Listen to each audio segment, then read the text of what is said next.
Hello friends, this is Panjwani again. Friends, आज मैं आपको बताऊंगा कि आप HTML का जो टेबल बनाते हैं बूटस्ट्रैप का यूज़ करते हुए आप इसको रिस्पॉन्सिव बना देते हैं।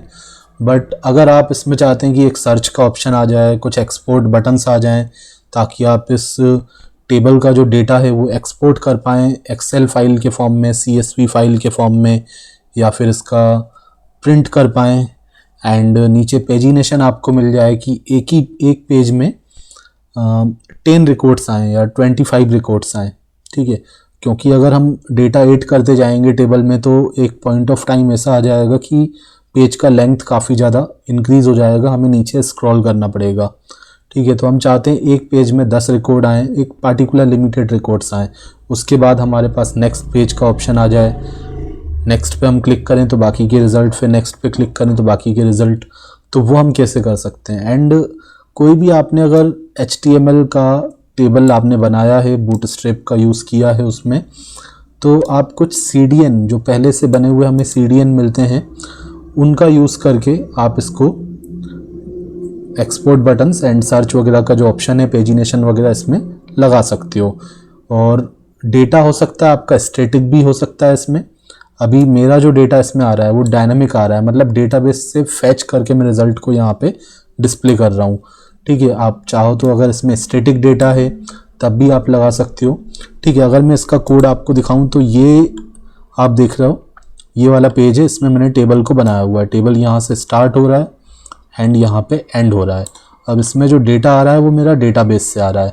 आपका हो सकता है जो डेटा आ रहा है वो स्टैटिक डेटा हो, आपने खुद से टाइप किया हो, 4 रिकॉर्ड हो, 10 रिकॉर्ड हो, 100 रिकॉर्ड्स हों।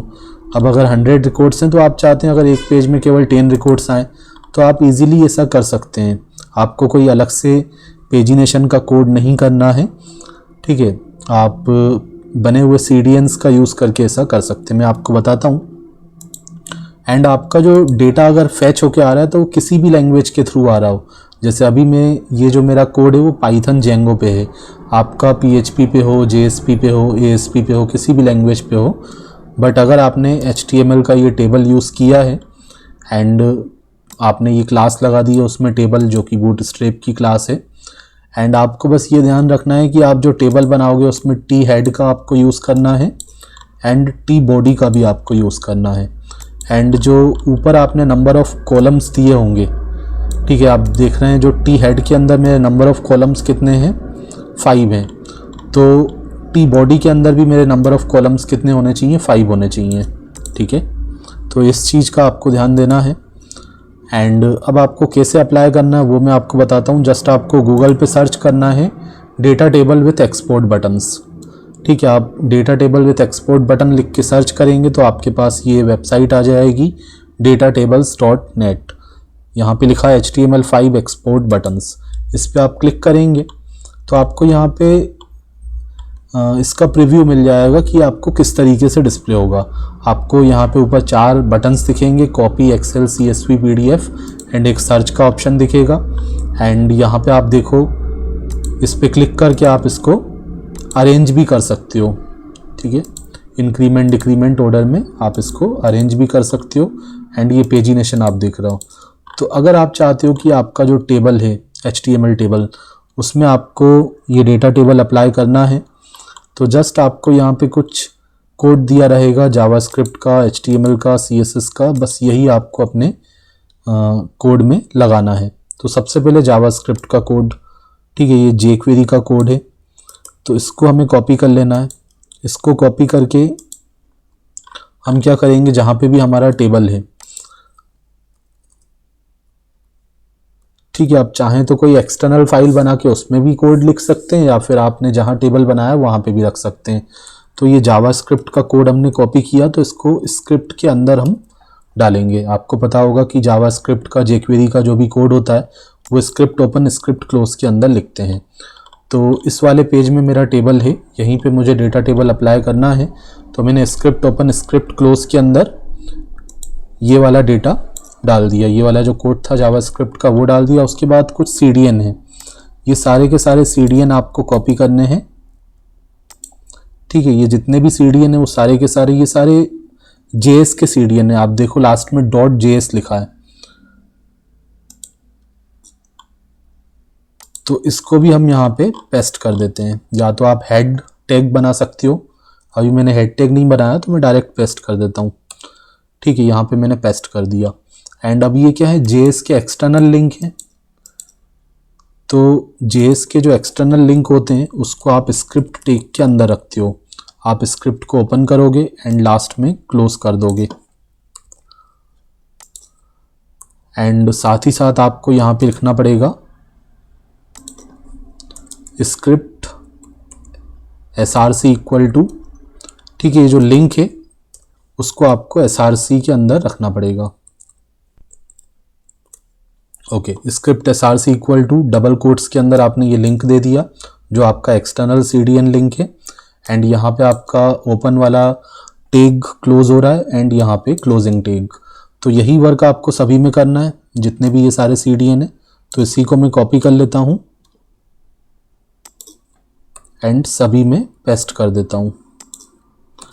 ठीक है, सभी के स्टार्टिंग में ये आ जाएगा script src equal to and जो लिंक है वो डबल कोट्स के अंदर रहेगा। वैसे तो मैंने कई सारे प्रोजेक्ट्स में आपको ये बताया है, बट ये अलग से बता रहा हूँ क्योंकि कुछ स्टूडेंट्स को नहीं पता होता है, क्योंकि प्रोजेक्ट जिसने देखा होगा उसी को पता होगा, बट अलग से कोई एजुकेशन ऐसा चाहता होगा तो वो सर्च करेगा, तो उसके लिए ये बेनिफिशियल है। ओके, तो लास्ट में भी वही स्क्रिप्ट को क्लोज करेंगे।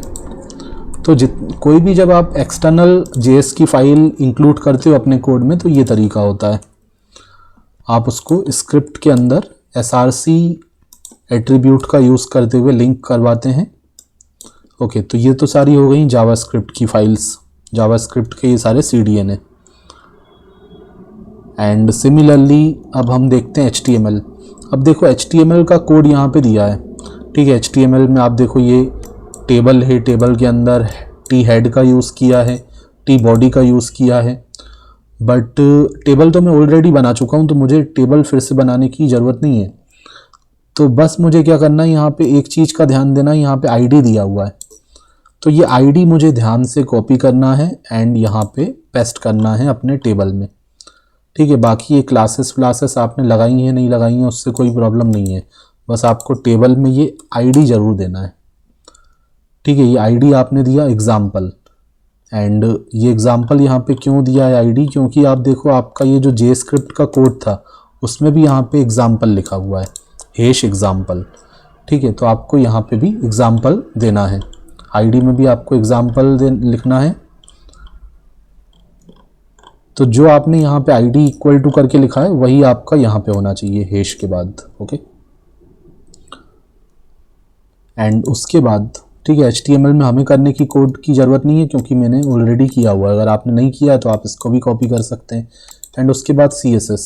अब CSS के दो लिंक हैं, ये भी दो CDN हैं, तो इन दोनों लिंक्स को भी आप कॉपी कर लोगे एंड इसी प्लेस पे हम पेस्ट कर देते हैं। पहले हमारे ये वाले कोड, ठीक है, ये हमारे कौन से CDN है, CSS के CDN है। तो पहले हमने सारे जावास्क्रिप्ट के CDN डाल दिए, उसके बाद CSS के CDN, CSS के एक्सटर्नल लिंक। तो CSS का जो एक्सटर्नल लिंक होता है उसको आप इंक्लूड कैसे करते हो, लिंक टैग का यूज़ करके आप लिखते हो link relation equal to style sheet and उसके बाद href इक्वल टू। ठीक है, तो href एट्रीब्यूट के अंदर आप इस लिंक को रखते हो एंड लास्ट में ये क्लोजिंग ब्रैकेट लगा देते हो। लिंक टैग क्या होता है, स्टैंड अलोन होता है, मतलब इसका क्लोजिंग टैग नहीं होता, जस्ट आप इसको ओपन करते हो एंड अलग से आपको इस तरीके से क्लोजिंग टैग लगाने की ज़रूरत नहीं पड़ती। ठीक है, ऐसा आपको लिंक लगा के लिखने की ज़रूरत नहीं पड़ेगी लास्ट में। ओके, तो इसको यहाँ ब्रैकेट क्लोज कर देता हूँ मैं। ठीक है, तो जब भी CSS के लिंक एक्सटर्नल लिंक हो उसको इंक्लूड करने का ये तरीका रहेगा, link relation equal to style sheet href equal to double quotes के अंदर आपने उस लिंक को दे दिया। एंड एक चीज़ आप और यहाँ पे देखने की ज़रूरत है, ये जो इस jQuery का कोड हमने लिखा है इसको अभी हम यहाँ से कट कर देते हैं इसको हमें ये जो JS के लिंक थे उसके बाद देना चाहिए। तो हम क्या करते हैं, JS के जो CDN थे और ये वाले जो CDN है हमारे, इसके बाद हम इसको रखते हैं।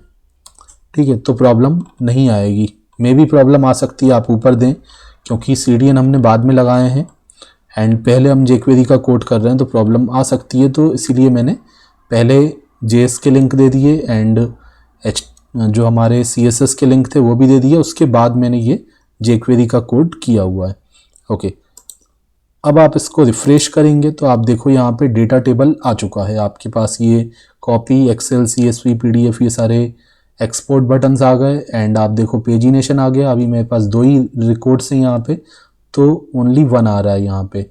अब मेरे पास जैसे जैसे रिकॉर्ड्स ज़्यादा हो जाएंगे तो आप देखना कि यहाँ पे हमारे पास पेज नंबर्स भी आने लगेंगे, 1 2 3 4 up to so on. And यहाँ पे आप सर्च भी कर सकते हैं।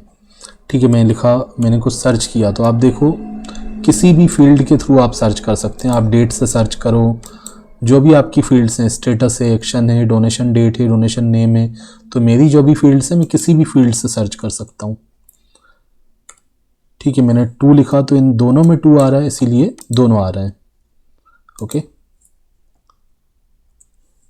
पेंडिंग लिखूंगा तो दोनों आएंगे। ठीक है, तो कोई स्पेसिफिक मैंने लिखा, क्लोथ लिखा, तो केवल पहला वाला आ रहा है। तो आपके पास ये सर्च का ऑप्शन आ जाएगा, एक्सपोर्ट बटन्स आएंगे, आप इसको सारा का सारा डेटा कॉपी कर सकते हैं, एक्सेल के फॉर्म में इसको एक्सपोर्ट कर सकते हैं। इस पर जस्ट आप क्लिक करेंगे तो एक्सपोर्ट एक्सेल फाइल आपकी डाउनलोड हो जाएगी। आप CSV पे क्लिक करेंगे तो CSV के फॉर्म में, कॉमा सेपरेटेड वैल्यूज़ के फॉर्म में फाइल आपकी आ जाएगी। PDF जनरेट करना चाहते हैं तो इस पर क्लिक करके आपकी PDF भी जनरेट हो जाएगी। ये देखो आपकी PDF जनरेट हो गई है इस तरीके से। तो आप PDF जनरेट करके किसी को इजीली सेंड कर सकते हैं।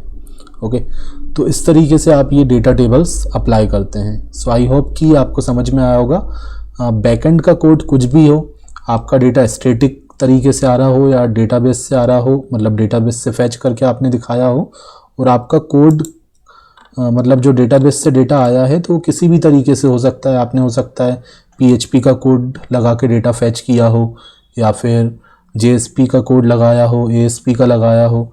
ठीक है, अभी मैंने जैसे लगाया हुआ है तो वो Django का कोड है। ठीक है, तो उससे कोई प्रॉब्लम नहीं है। बस आपने अगर HTML का टेबल यूज़ किया है तो आपको बस ये ध्यान देना है कि T हेड का यूज़ करना है, T बॉडी का यूज़ करना है, एंड जो नंबर ऑफ़ कॉलम्स आपने T हेड में दिए हैं वही आपको रखना है T बॉडी में, उतने ही कॉलम्स। एंड टेबल में आपको ID ध्यान से देना है, ID इक्वल टू आपको वही देना है जो आपका यहाँ jQuery में दिया हुआ है। ओके, एंड सारे के सारे JS के जो लिंक हैं उसमें स्क्रिप्ट का यूज़ करते हुए आपको लिंक करवाना है, एंड जो CSS के लिंक हैं उसको लिंक टेग का यूज़ करके लिंक करवाना है। Thanks for watching.